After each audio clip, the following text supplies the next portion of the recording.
দীপুদের গ্রাম শ্রীপুর, যেখানে প্রায় বছর জুড়েই জলের সমস্যা। পানীয় জলের একমাত্র উৎস পুকুরটি বর্ষায় ভরে উঠলেও তা থাকে ঘোলা আর দূষিত। এই নোংরা জল পান করেই গ্রামের মানুষের পেটে রোগ লেগেই থাকে। এই শ্রীপুরের এক ভাঙা কুঁড়ে ঘরে থাকত 14 বছরের দীপু। তার বাবা নেই, আর মা মালতী পরের বাড়িতে কাজ করে সংসার চালান। দীপু সারাদিন স্কুল শেষে ছুটে বেড়াত নদীর ধারে, ভাঙা ইটের স্তূপে কিংবা পুরনো আবর্জনার ডাস্টবিনে। গ্রামের লোকেরা দেখত অন্যান্য ছেলেরা যখন ক্রিকেট খেলে, দীপু তখন ভাঙা প্লাস্টিকের বোতল, পুরনো কাপড়ের ছেঁড়া টুকরো আর পোড়া কাঠকয়লা কুড়িয়ে এনে জমা করে। মহল্লার লোক হাসত, এই দেখ, আবর্জনা কুড়োনি আসছে। আরে বাবা, তোর কাজ তো পড়া, নাকি ডাস্টবিনের ময়লা গোছানো? দীপুর মা মালতীও মাঝে মাঝে হতাশ হয়ে বলতেন বেদনার্ত কণ্ঠে, বাবা দীপু, লোকে যে ঠাট্টা করে, ওসব জঞ্জাল ছাড়, পড়াশোনায় মন দে। গরিবের ছেলে, শুধু বিদ্যাই তোর ভরসা। দীপু হাসত, তার চোখ দুটোয় সবসময় একটা অন্যরকম চমক থাকত।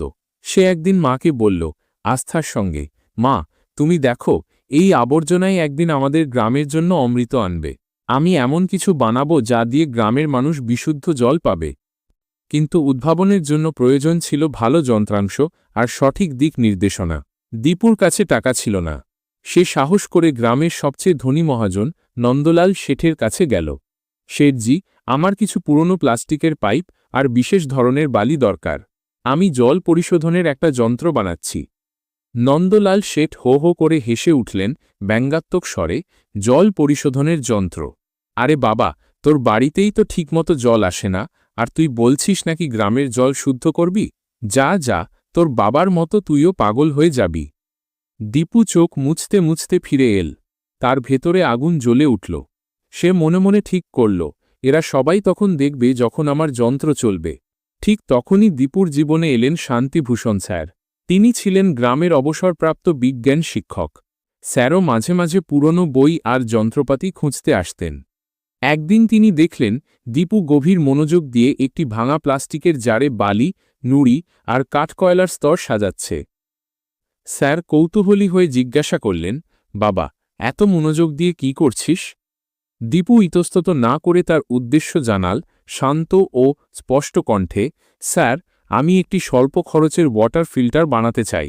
ভাঙাড়ি জিনিস আর প্রাকৃতিক উপাদান দিয়ে, যাতে গ্রামের গরিব মানুষও তা ব্যবহার করতে পারে।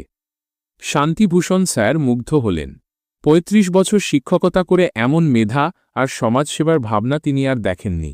তিনি বললেন উৎসাহের সঙ্গে, দীপু, আমি তোর পাশে আছি।